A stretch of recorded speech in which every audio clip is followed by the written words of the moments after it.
Hi everyone, and welcome to another edition of the Desteni I Process live Google Hangout. My name is Anna Briggs Thompson, and we're currently walking a series about the Desteni I process, the Desteni principles, and the tools that we are walking in our daily lives, in our processes with Desteni.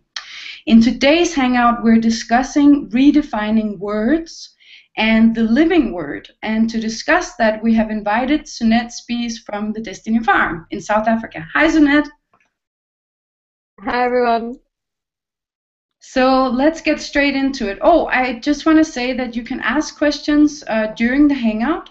We'll probably be around 40 minutes through this Hangout. We've decided that we're going to do it this way, that we answer the questions in the end of the Hangout. But you can start asking your questions now, and then we will take them up as we go and give perspectives. But we will only do that at the end of the Hangout. So first we're going to discuss what does it mean to redefine words. And why is it so important? And what does it mean to become the living word and to live words? So, Sunette, do you want to start by sharing with us, what does it mean to redefine words? Okay, so I'll start off with what I have experienced in relation to words and the living of words in my own process.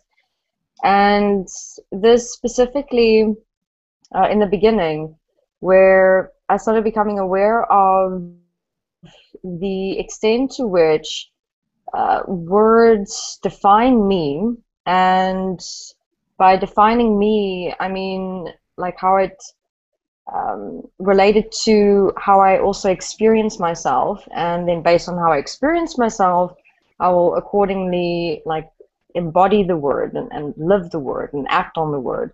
So for example, there was a word where, how to place it, it's like sometimes we don't even realize that we're living words. I myself, when I was younger, I always felt very inadequate or, inferior or not good enough. And it was interesting that those words then came out in relation to, when I was given a particular task or a responsibility. And my immediate reaction to it would be, I can't do it, or, I won't do it, and I'm not even going to try. Until, I started becoming aware, but, what am I actually living here in this moment, in the decision that I'm making based on who I am toward something or someone else in my outside world? And this then started opening up the process of, defining and finding out for myself, but what word am I living here? What am I accepting and allowing to be, to experience? So from there, I started doing writing and, just opening up for myself, okay, what reactions am I going into? What thoughts are coming up? And through that process, I could see, okay, so I'm accepting and allowing the word I'm not good enough, or the words I'm not good enough, or I'm accepting and allowing the words inadequate. And it was interesting because I looked at this process like like we have these little chips, like these little microchips. And imagine that you see this microchip in front of you, and written on that microchip is like the word inadequate. And it's got all the little particles and things like that that it consists of, or that defines the entire chip, as all the thoughts and emotions and things like that that goes with being inadequate. And then you see like these wires coming out of the chip, and it's integrating into your brain and your body and things like that, and that's accordingly defining how you'll live or behave or express yourself as the word. So what I enjoyed about this redefining process was, really taking out that word or that microchip and its wiring, finding out for myself, how was I living the word inadequate? How did I come to accept it? What thoughts and emotions was I accepting and allowing? How was it affecting my behavior? And then from there, taking that step back, I realized that I can change this microchip. I can change the word, and I can change the wiring, and I can change how I am behaving or living and expressing myself. So then I started the redefining of the words. And the redefining is also sometimes where you can either redefine a word, or you can, decide to change it completely, integrate a completely new word. So when it came to tasks or responsibilities, things I perceived to be challenging, I changed inadequacy to, certainty, to confidence, to, allowing myself to learn. So you can take one word, you can take many words. I mean, it depends on yourself and the situation. And so, then my process started where I decided to, anytime the feeling of inadequacy come up, I would say, this is not the word or the microchip or the wiring that I want to access here. I'm going to access the certainty, the allowing myself to learn, the confidence. So I'd start practicing it in moment by moment by moment. So that's the process of the redefining or the changing of words, and then the living and applying of them. Obviously, the living and applying is very important, of course, because you can't just redefine a word or change a word and then think it's going to automatically correct everything of yourself or your living. You have to consciously, or with awareness, you have to change yourself every time you approach a situation or a person or something in your outside world. Yeah, it's interesting what you say with that you could either change the word completely or change the expression of yourself in relation to what you're walking, or you can redefine the word, because I was looking at it, inadequacy. And so one side of it could be that point of changing how I am, so that instead of seeing myself as inadequate, I become adequate. But then also in terms of redefining such a word, what I found, for example, with comparison is a good example, where comparison is something that's become like very sticky, and where I compare myself to other people. And then as I was walking the Desteni I process, and I was also in the Desteni farm and discussing with people, and then realizing that comparing can also be something practical.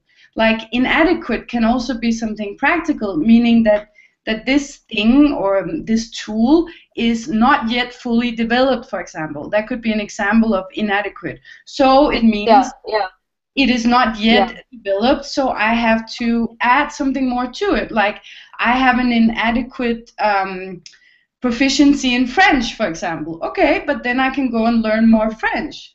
So that inadequate doesn't have to be this, I am inadequate. And then you end there, and you don't move, but that it becomes something practical.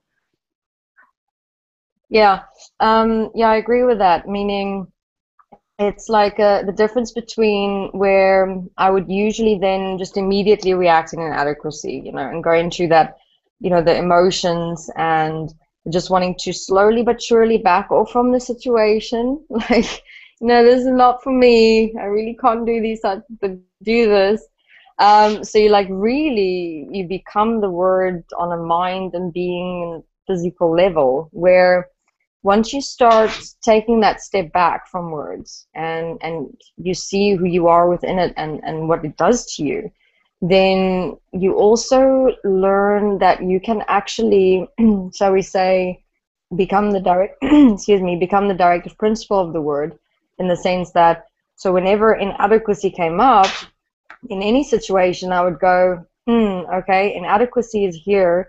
Now I can go into this inadequacy and go through all the thoughts and go through all the emotions, or just use it as a reference. Like, okay, I'm inadequate here, yes, because honestly, I don't know this that I'm walking into. I don't have all the knowledge and information. I might not have yet all the understanding and the tools and things like that. So then inadequacy is simply a cross-reference of, I need to learn more. I need to get to know more. I need to acquire more, knowledge and information. So that was also a very cool experience when, identifying words and redefining them and realizing that, you know, you've got the power to decide who you are in relation to words. That was very, very liberating. You know, just that experience for me in my life, especially in the beginning, that was great. Well, So let's what look. examples do you have, Anna, of? Yeah, I was gonna say let's look at some other examples. One point that we discussed before the hangout that I have found very cool. I was about to go to a job interview a couple of years ago, and I was very nervous. Like I was literally shaking, and like I had it in my head, and like this whole background history of what is a job interview. And I then started, before I went to the job interview, I sat down and I wrote my experiences down, that I was having towards this job interview. And I realized that it wasn't just this job interview I was going to, it was the entire definition of what is a job interview in my mind and how have I experienced it in my life. And I realized that I had seen this job interview as like this, you know, this test of who I am, and I'm coming into this situation being extremely inferior because I want the job and they have the job, and so I have to prove myself. So I was having all of these experiences of actually inadequacy already before walking into the situation, because of Yeah, these yeah, words in my mind being job interview. Job interview equals I'm inferior, basically. Like this is a situation where yeah. I'm automatically inferior. And so I sat down and Mm. I wrote out all these experiences, and I realized, well, it doesn't have to be this way. It can be a situation of equality, in that, you know, that they need someone for the job, I need a job. We then meet and see if we can fit together, if I have the skills that they require, but also if that job meets my needs.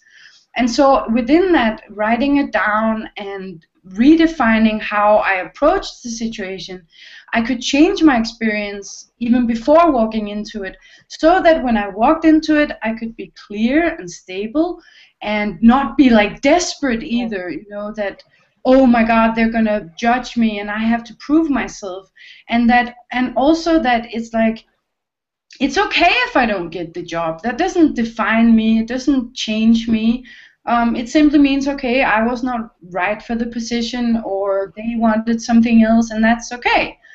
So that was, as you were Yeah. saying before, very empowering, because especially such a situation that every time I would walk into a job interview, I would be so nervous that I actually couldn't even, you know, present myself in an effective way and share, this is who I am, this is my skills, take it or leave it. Yeah.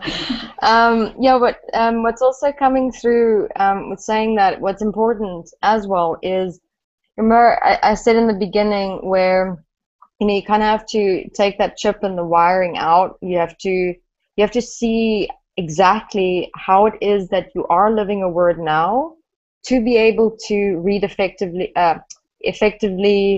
redefine it, or change the word. So like you said, it's very important that you do the writing and the introspection and investigation into seeing for yourself, what's the thoughts involved, you know, what's the emotions, what of the job interview is affecting me, what exactly am I reacting to. It's like you need to get into that detail. So it's like in that principle of know thyself, in who and how you are right now in relation to a job interview, because then you've got all the detail, the entire chip, the entire programming, to be able to rechip it and reprogram it, and you know, and change the entire relationship to a word, and then your outside world. I don't know if this is also what you found.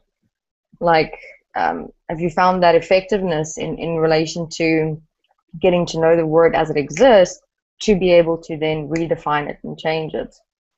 Yes, very, very much. And I would say that it's actually something that I find very enjoyable because, you know, we live our lives, and before Destiny, I had no idea how powerful words were and how much go into them. You know, I was just Yeah. living and talking and reacting to words without any care about, you know, what I was doing. I had no idea. And so when I started participating with Destiny Yeah. and I started realizing how important our words are and how much they define who we are and how we live and Mm. how we experience ourselves, it then became also Yeah. like it's grounding. You know, when I see, okay, I have a reaction to a word, or there's a word I'm not living and I don't understand why, and I then go and investigate it. And investigate it also means just looking up the definition in a dictionary, because maybe I had a completely different understanding of the word, or Mm. sometimes I didn't even know what the word means. And then what I also do is to go and look at the origin of the word. And then I find maybe, okay, it comes from the 14th century Latin, and it's constructed out of a prefix and a suffix, a root. And, you know, it's like walking the back through history, back to the origin. And Mm. oftentimes, not with all words, but with some words, they have these like very basic, concrete definitions that kind of expresses the essence of the word in a practical sense, but where throughout Yeah. history the Yeah. word has been made like intellectual or abstract, and you don't really know what it means, and it's Yeah. kind of like it's floating in you, but you can't really settle it within yourself. And so doing that, it's like Okay. I can ground the word within me. Now I understand what it means, where it comes from, or even Okay. my own history. Like, you know, my mom reacted to that word. Aha, okay. So, and then, like you were saying, when you then write about it, then you can start working with it. But if you don't even understand what it means, or like how you've lived the word, it also becomes difficult to redefine it. So, do you have any Yeah. other examples? So I do have one. I think this is what some women might be able to relate to. Or I mean, even the guys out there as well.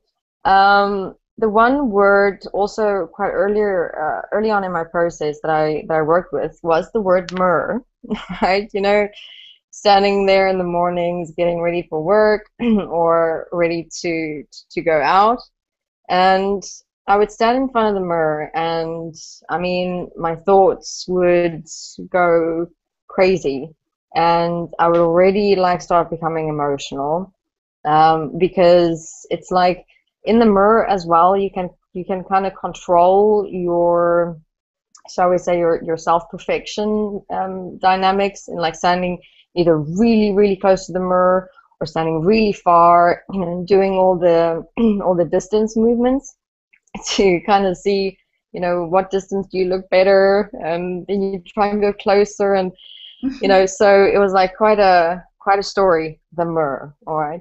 So then I obviously got to a stage where I was like, this is enough. You know, I hadn't even started my day, and I'm already exhausted by just everything that came up in my head, and my emotions and things. So, and I was like, I'm going to redefine this situation, redefine the word mirror, and then every morning or whenever I'm in front of the mirror, I'm going to apply the redefinition, like live it. And this is also a very important point, I found, is that when you're redefining a word, it's like you're also you're making a statement, you're making a commitment, a decision for yourself. You know, and if you don't apply that and live that, it's like, you know, you are in a way also compromising your own self-trust, you know, where you said you're going to do something, but then you don't. So, meaning, I took the word mirror and I was like, it's only me here in front of the mirror, practically checking up on, you know, the basic things, getting dressed, checking if, you know, what I'm wearing is all, you know, in alignment and correct. Is my face clean? Is my teeth clean? Do I look ready for a particular position that I need to be in? And that's it. You know, so I made the mirror definition purely physical and purely practical. I like really broke it down for myself, only checking up on certain things that I really need to, and that's it. Now, obviously, in the beginning, it's not easy because you still have all these thoughts running and all these emotions running. And then I would do self-forgiveness inside myself, you know, as I'm in front of the mirror, anything comes up, I forgive it, I breathe, and I just move myself into the redefinition. You know, Sunette, only check the physical things. That's it. Quickly, just check everything good. Great, let's go. So that was a very cool process. You know, the redefinition and then the living of a word. It takes time. I mean, it took me a couple of months, you know, to get to a point where I finally realized, hey, you know, I'm standing in front of the mirror and it's, whoa, it's actually quite cool now. You know, there was nothing coming up inside my head or, you know, in my emotions and things. It was just practical. So that's also another example, you know, in taking something as simple as that, redefining it, and then immediately living and applying the correction. So why is it so important, would you say, to live the word? Why isn't it enough to redefine it? Like, couldn't that be some, you know, like a magic spell or an affirmation? Now I'm going to live this, and then it could just automatically happen. And I'd say if this process was so easy, you know, I think we would have just kind of, you know, messaged it to all of humanity, you know, just say, speak this word, redefine it, you know, and you'd be an awesome person that wants to change the world and take care of people and the animals and nature and stuff like that. It would have been awesome. But no, if you have a look, okay, if I have a look at the mirror point, for example, how long did it take me to have to actually create the thoughts that I did think in an instant, or the amount of emotions that was involved, you know, the moment I'd stand in front of the mirror? It started happening from when I was a teenager, you know, when I started becoming aware of my body and my looks and you know, the other girls and kids in school, you know, you become self-conscious. So from then on, up until, you know, my late teens, all those years, living the same thoughts, you know, believing the thoughts, acting on them, accepting them, allowing them, you know, it accumulated over the years into where it became just automatic. The moment I stand in front of the mirror, it's like all those things come rushing back in one moment. So this is why the change process, you know, is quite the same, in that it's not something that the redefining of the word and the living it is going to happen like that. You have to walk through essentially months or sometimes years of things that you have conditioned into yourself. So that's why it's a process. But the process is a lot faster. Meaning, if I look, it was from my early teens to my late teens that this mirror point was programmed in. But yet I could walk it into correction within a couple of months because I was walking the correction in awareness every single morning. Every single time I was in front of that mirror, I had that point of dedication, like forgiveness, breathing, changing myself. So it's got a lot to do how fast you'll change. It depends on your commitment, your discipline, and your application. Yeah, and I would also say that it's also about that we change who we are in relation to the word. So it's not that we can, you know, redefine the word. Yeah. Now it means something completely different, and then that's, you know, kind of us. We have to actually, because it's big, like you said before with the chip point, like we've microchipped it into us. So the way that we've lived and defined the word, you know, that will still be there until we change our behavior and our actions. So that's an important part of it. No, we're definitely not completely changing words. No. It's a mirror is a mirror. You know, inadequacy is inadequacy. As the words exist in the world, that's an important point, Anna. It's about additionally just having a look at your personal relationship to the word. and how, if a word is compromising you, how you can change your relationship to it, or, assist and support yourself to live another word that can more contribute to who you are and how you live. So yeah, do you want to look at that's more like general life experiences? Do you also want to look at the internal redefinition of words? Shall we Yes. start with that as well? Yes, let's do that. And then also, I Okay. want to remind you guys that you can ask questions. It would be cool if you would start asking them now if you have any questions. So, like, if there are words you've been looking at redefining, or if you have any questions about redefining words, ask them and we will give perspectives. You can obviously also ask on the Destiny forum and we will give more perspective there. So yeah, let's look at Yeah. changing words inside ourselves or in our own personal process. Do you have any examples of that? Okay. Yes, there's two that were really very definitive. But I'll first share the one. There was, interestingly enough, there's one person in my life for quite some time, and for some reason, every time I'd see this person, I would immediately like go into this defense mode, and become like worked up and almost anticipating conflict. And it was interesting because obviously what came up within me is all these excuses and reasons and justifications for why I'm anticipating conflict, based on previous interactions with this person. And the memories, some of the memories come up like, ooh, like the memory is saying, hey, do you remember this person and the conflict you've had with him in the past and how much conflict you had with him? Kind of like, working with me in this point of wanting to keep a conflictual relationship with this person. And then I'd immediately go into defense. I'd immediately like start breathing very slowly and heavily and like just anticipating, okay, something bad is going to happen if the two of us are going to talk now. So eventually, and this is something that everyone can also look at in their process where, I mean, when I changed this point, I was like, why didn't I just change it sooner? How and why do we sometimes let things drag out for so long? And because this was like, it was going on for quite a while until I've had enough, because I didn't like how I was experiencing myself. And obviously now I was walking Destiny for quite some time, I realized, I cannot blame that person. I was always walking up to them. It's not like they've got psychic sensors that's sending, all these memories and messages of, hey, you must now react in conflict toward me or become defensive or I'm coming at you. It was nothing to do with them. It was coming up in my own mind. So then I was like, okay, how would I like to experience myself with this person? And then I was like playing with a point, and I was like, okay, so what usually comes up is conflict.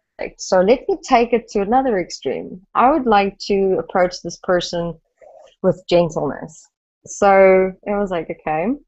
And obviously I did my writing and forgiveness on, why it is that I defined my relationship to this person as being conflictual and having to be defensive and anticipating something bad is going to happen.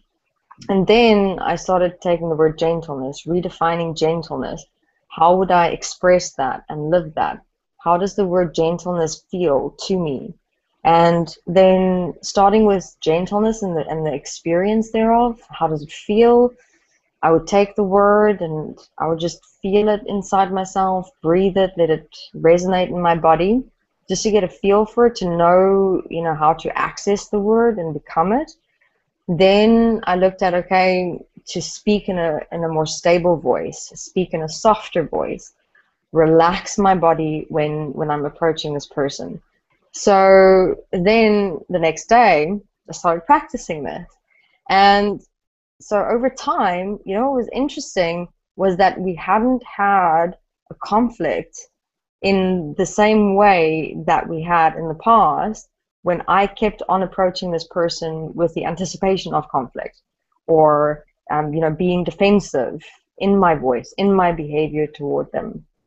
So just with me changing, it changed our entire dynamics. And it was very interesting because from there, a much more intimate relationship developed, something that I would have never have anticipated or expected to happen. And that was quite a gift, you know, when looking back at if I didn't change myself, you know, what I would have missed in my life with this person. So, you know, it's little things like this. You wouldn't think that changing one word could actually change an entire relationship, and even more than that later on as well. So that's more like an internal point that I changed and redefined, and you know, also living a new word for myself, which changed my outside world completely. It's quite a humbling process. Yeah, when you realize the definitely. power of one I was word, very grateful. and then considering Yeah, all the words and how we just use words, you know, like very casually. Oh, it's just words. yeah. It becomes a completely different relationships to words in general. Well, I can share. I've recently, and I'm actually walking this for myself at the moment, so it's very current. I've been investigating and exploring the word ambition. This is one of the words where Mm-hmm. it came up as a change. Like I am starting to implement this word to change a behavioral pattern that I'm not satisfied with, where I'm not effective. So this was a form of complacency and like apathy. And I was actually investigating aspects of masculinity, and then this word ambition came up as this very, in my mind, very masculine word, that men are ambitious. And the way that I came to that word in this way was through this realization of myself, that I've defined myself as a female as being not ambitious, as being not having any goals or aspirations. And then I started looking at the word ambition and like realizing that I've never really dealt with it. It wasn't part of my life growing up. I don't remember the word ambition ever being spoken, or my mother saying anything about being ambitious. But then at the same time, I could also see that I did have a relationship with the word. It wasn't like completely strange to me, but it was more something conflictual that I saw as being very manly. And I had both like negative and positive reactions towards it. Negative being, you know, that ambition, you have to be cynical and you have to, you know, not care about people. And then on the positive, it was like I looked up to people that are ambitious. And so in this entire process, I looked at, okay, how can I implement the word ambition into my process in terms of becoming self-directed, and stop being complacent, and stop devaluing myself with what I realized as being part of defining myself as a woman. Um, so it was this word that I saw that males lived, but that I hadn't lived. And then I looked at one of the points that I looked at, I found very interesting, which I only realized because I sat down and wrote about it. I wouldn't have realized it if I hadn't done that introspection, was that to have ambition, you have to have a certain sense of self-value and self-worth, because ambition has to do with looking into the future and seeing what is possible, and then having the courage and the guts and the will to go for it. But in how I have valued myself in my life, like I never even considered that I could value myself. So Yeah, yeah. it's like I took the word, and instead of going this, because I could also have done like, okay, I'm gonna be like a man and I'm gonna be ambitious, you know, and integrate that definition. But I looked at how can I apply it in the way that will support me the most. And so then I went and I Yeah, looked up yeah, yeah. the origin of the word, and it comes from the word ambient, which means to go around. And I was like, okay, but what does that have to do with ambition? Go around. And then I looked, okay, but it could be something coming full circle. And I saw this point of how ambition, within how I can apply it, is that I see the potential of what is possible, what I can become. Like that, seeing that is like the first step. If I don't see that, then I cannot move to that potential. So I have to value myself. And then making that decision to go and manifest that potential is then how I can make the, that's then going around, like going full circle. And so in that way I could work with a word that hasn't really been a part of my life, but at the same time I had a lot of reactions towards it, and then make it something supportive. So, and like we were talking about previously, very empowering. Yeah, that's as you mentioned as well. I mean, I find like so many people as well, I mean, in my personal life and that I've also worked with throughout the years, is that point of we tend to just accept, you know, that this is who I am and this is how I am, and that's it. But when you start with understanding how words work and how we have, and how you can change yourself through that, you know, so much about yourself within and without starts changing. And I mean, I've experienced it in myself as well, you know, early on in my life, you know, when you've got that that it feels like you've got tape like all around your body and you're like completely taped in. Like I felt like so constricted and claustrophobic in a way within who I was and how I was. But when I started changing my like relationship to words and the living of them, it was really, it felt like I could start breathing. You know, it felt like something was awakening within me. And I mean, your process with words starts only changing within yourself, but then slowly but surely you just start naturally changing in your expression, in your behavior, in your communication, in your relationships. I mean, I really sometimes look back at how I was when I was, you know, teenager to who I am and how I live now, you know, and the process that I have walked and that I know I've done this for myself, by myself, with the support and assistance of everyone else. But you know, it's a real self-creation process, and you can see the evidence thereof for yourself.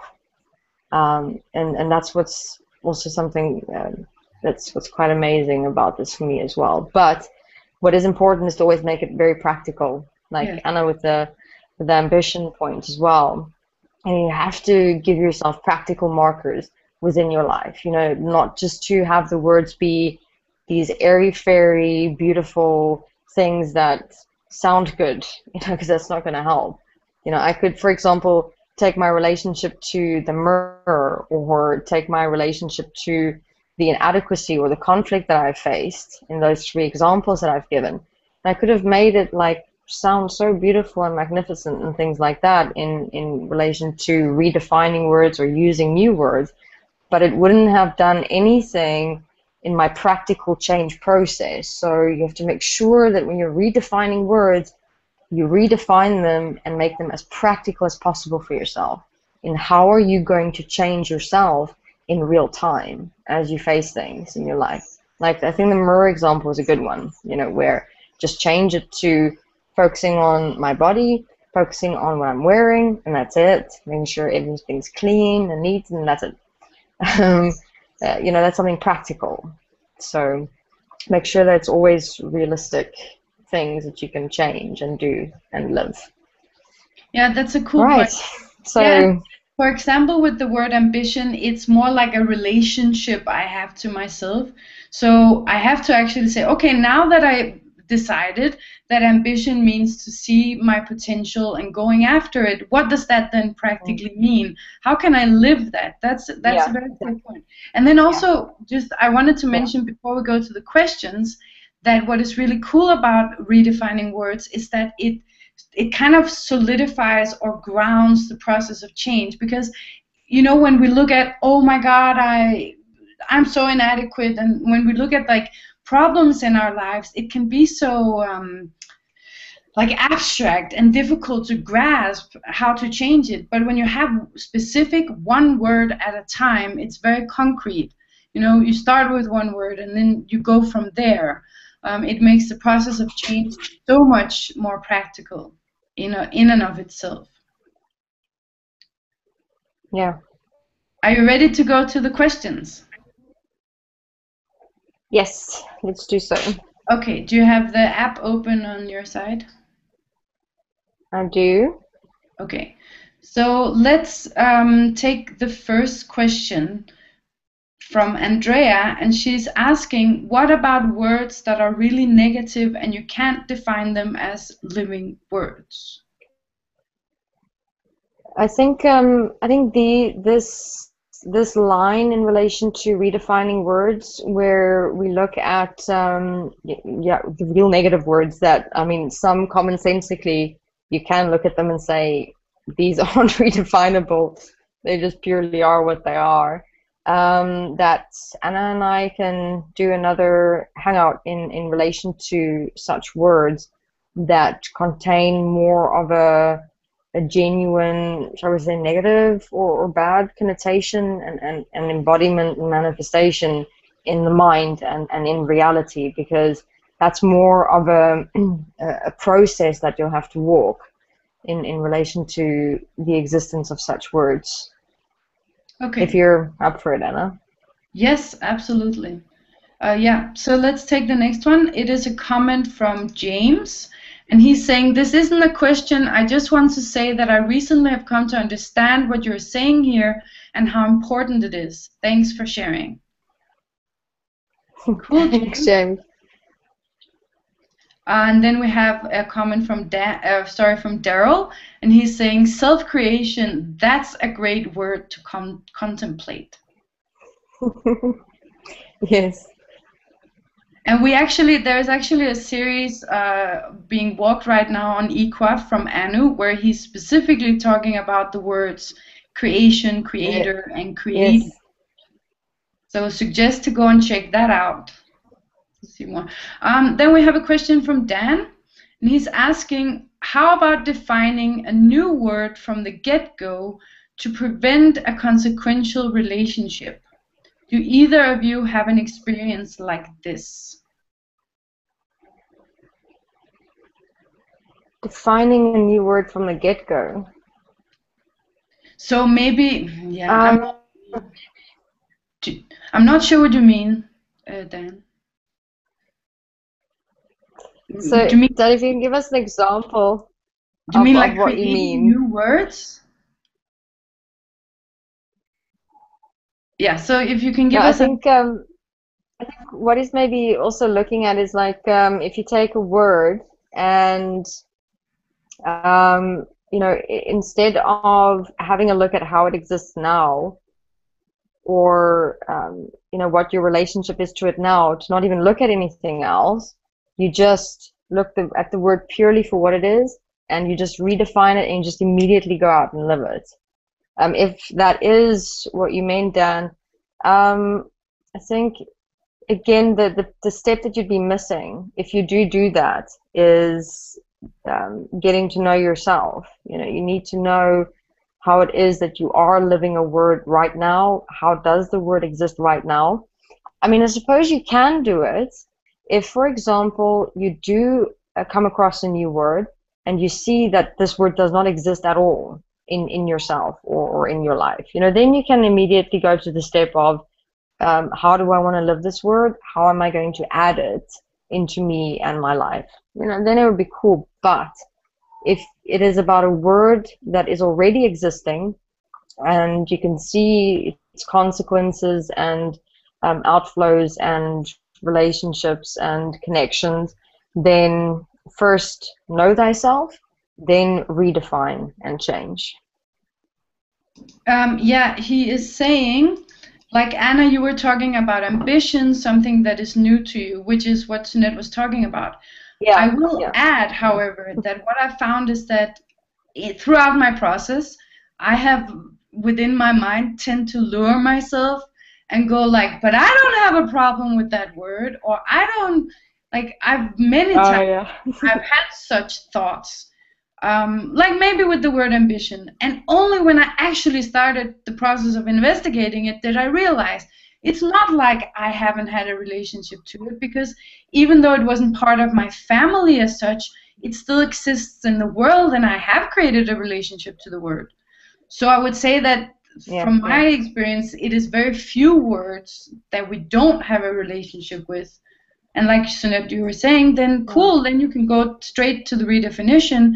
But what I would also say is that, like let's say I had never come across the word ambition before, and then I go and investigate it. It's also not to be afraid of the definitions that are in the world, like as though it could taint me. Yeah, yeah, I can still, even though I can yeah. investigate how others have related to the word, it doesn't have to mean that I have to define myself according to that. Okay. Yeah, that would make sense. So you can expand yourself and your world through researching the word and looking at just self-honesty. Are you clear in relation to the word? Yes.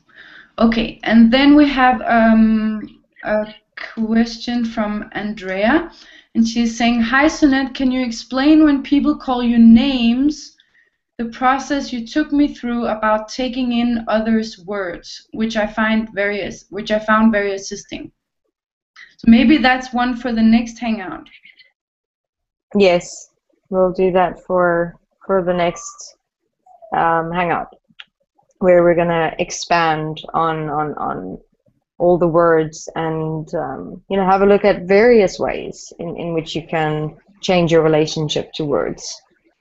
Andrea, if you could do me a favor, or actually we can see the question afterwards, then I'll bring it to the next hangout. Then we have a comment Okay. from Rebecca, and then we are about to finish for today. She's first saying, "Is it not to realize overall that words are sound?" Sorry, I'm just going to select the question here. "And as such, something that moves and moves us. Thus, word becomes this movement, sound, form as us.